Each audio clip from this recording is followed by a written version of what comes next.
Hello friends, welcome to exam alert YouTube channel. Exam alert YouTube চ্যানেলে সকলকে স্বাগত জানাই।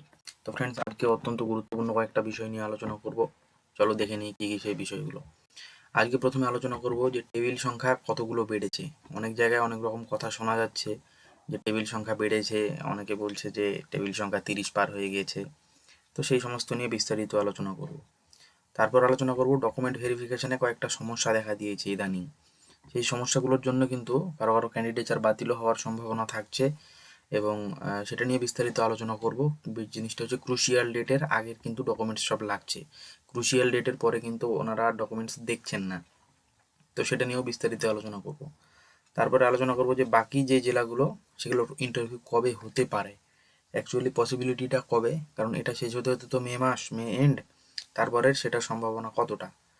তারপরে সবচেয়ে চর্চিত যে এই প্যানেল কবে প্রকাশ হবে, এই প্যানেল কি সামনে 27 সালের ফেব্রুয়ারিতে প্রকাশ হবে।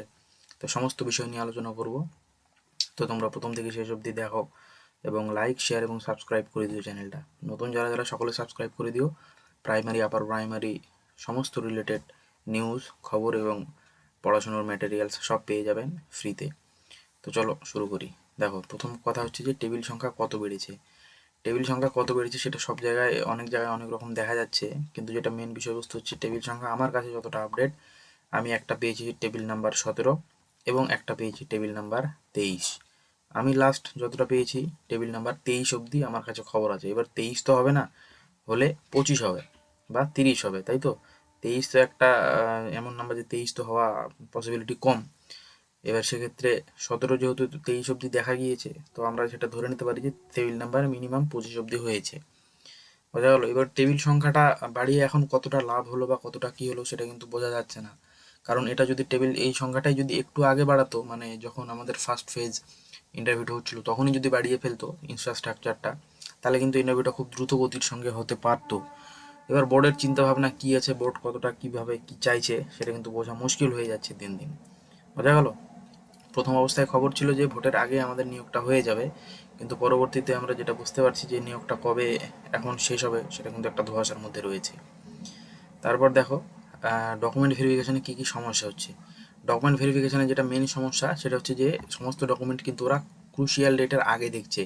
অর্থাৎ যেটা লাস্ট ডেট ছিল আমাদের, মানে ইন্টারভিউ শুরু হওয়া, এমনকি ফর্ম ফিল আপের লাস্ট ডেট, তো সেই ডেটের কিন্তু ওরা আগে অবধি ডকুমেন্ট দেখছে। সেটা কিন্তু বিশেষ করে সমস্যা হচ্ছে ওবিসি ডিভ্যালিডেট যাদের আছে তাদের, এবং যাদের ইডাব্লিউএস আছে।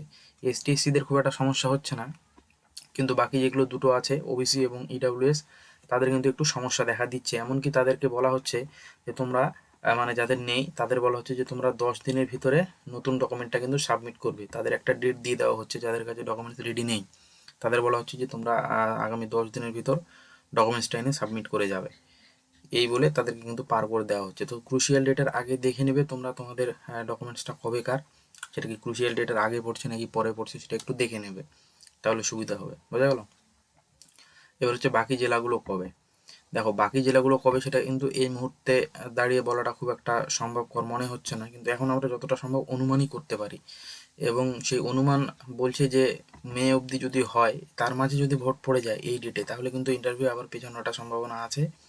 এবং যদি না হয় সেটা, তাহলে কিন্তু একদম রেজাল্টের পরে হবে। ভোট শুরু হলে কিন্তু ইন্টারভিউটা যতই এনারা ডেট দিয়ে থাকুক, ইন্টারভিউ কিন্তু স্টপ হয়ে যাবে। কারণ যারা ইন্টারভিউ নিচ্ছে তারা কিন্তু একটা মানে বড় দায়িত্ব পাবেন ভোটের। বোঝা গেল। তো সেক্ষেত্রে একটু হলেও এফেক্ট কিন্তু পড়বে। এবং সেই ক্ষেত্রে বলা যেতে পারে যে বাকি জেলাগুলো আফটার রেজাল্ট, মোটামুটি ধরে চলো যে আফটার রেজাল্ট মানে মে, জুন বা জুলাই ফার্স্ট উইক থেকে মোটামুটিভাবে বোঝা যাবে যে পরের ফেজগুলো শুরু হবে। জুলাইয়ের ফার্স্ট উইক ধরে চলা যেতে পারে এখন অবধি। ঠিক আছে। এবার প্যানেল, প্যানেল কি 27 সালের ফেব্রুয়ারিতে প্রকাশ হবে। দেখো, এই মুহূর্তে দাঁড়িয়ে এটাও বলা পসিবল নয়। এখন অবধি যেটা খবর, যদি পুজোর আগে বেরিয়ে যায় তো বেরিয়ে যেতেও পারে, এবং যদি না বেরোয় তাহলে কিন্তু 27, মানে 27 ফেব্রুয়ারিতে এটা একদম কনফার্ম ধরে নাও। যদি পুজোর আগে বা পুজোর পরে বেরিয়ে গেল তো ভালো, এবং যদি না বেরোয় তাহলে কিন্তু 27 ফেব্রুয়ারিতে সেটা আবার ডিস্ট্রিক্ট ওয়াইজ কাউন্সিলিংয়ের লিস্ট দেবে, এবং তারও 5, 6 থেকে 7 মাস পরে, মানে এর আগের বার যেটা হয়েছিল 5 থেকে 7 মাস পরে স্টেট ওয়াইড কাউন্সিলিংয়ের লিস্ট কিন্তু দিয়েছিল।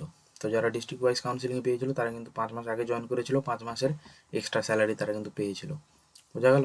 তো এখন আমাদের এটাই দেখার যে কবে কি হচ্ছে। পরবর্তী আপডেটের জন্য তোমরা কিন্তু সকলে চ্যানেলটা সাবস্ক্রাইব করে দেবে, এবং আমি টেলিগ্রাম চ্যানেলের লিঙ্ক দিয়ে দেবো ডিসক্রিপশানে, সেখানে কিন্তু তোমরা জয়েন হয়ে যাও, তাহলে সেখানে সমস্ত কিছু আপডেট তোমরা পেয়ে যাবে, এবং ইন্টারভিউ শুরু হলেই তার লাইভ আপডেট এবং সমস্ত নোট সমস্ত কিছু কিন্তু তোমরা ফ্রিতে পেয়ে যাবে। বোঝা গেলো? তো তোমরা সকলে জয়েন হয়ে যাও, ততক্ষণে ভালো থাকবে।